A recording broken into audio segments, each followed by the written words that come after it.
Full-time, she's Director of Policy Studies at the Center for Immigration Studies, and she joins us now.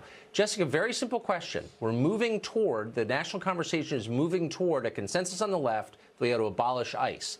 If we did, what would happen? Well, the effect is that there would be no rules or limits on immigration. It would be de facto open borders. And that is, I think, what some of the people on the left want. At least they're honest enough to admit it, that they want there to be open borders. Some of them couch it in other terms by saying, no, it needs to be done by other agencies because it's the leadership of ICE, which is complete nonsense.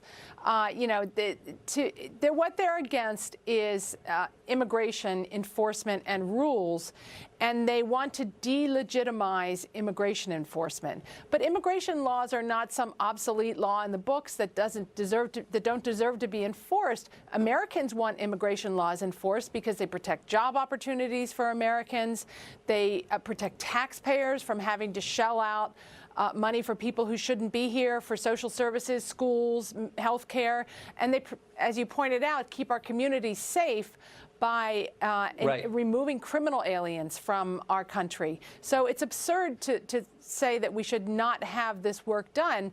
ICE is an important law enforcement agency. What really needs to happen is for ICE to have more resources and the ability to communicate more effectively and cooperate with local police, sheriffs, and other law enforcement agencies so that they can get their legitimate mission done and do it more effectively and efficiently because it benefits our country. It's not fair to legal immigrants not to have immigration laws enforced. No, and it's not fair to any of us. But now that one party has taken a very clear stand against the idea of borders for a borderless world, at least a borderless United States, what effect does that have on our immigration levels? So the rest of the world has the internet, too. They know that this conversation is going on. Democrats may win this November.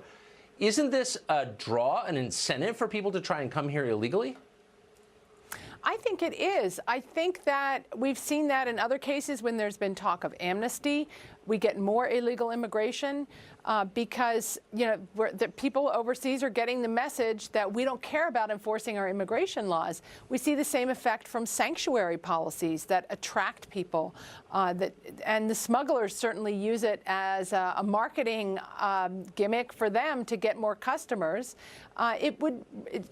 To continue this gives all illegal immigrants a sense of entitlement as well. When people come here illegally, they know they're here illegally, and they expect some consequences. So if they get arrested, they expect to be deported. But when they hear all this talk about abolishing ICE, it creates this sense of victimization for them, and that theirs is a noble cause to be here illegally.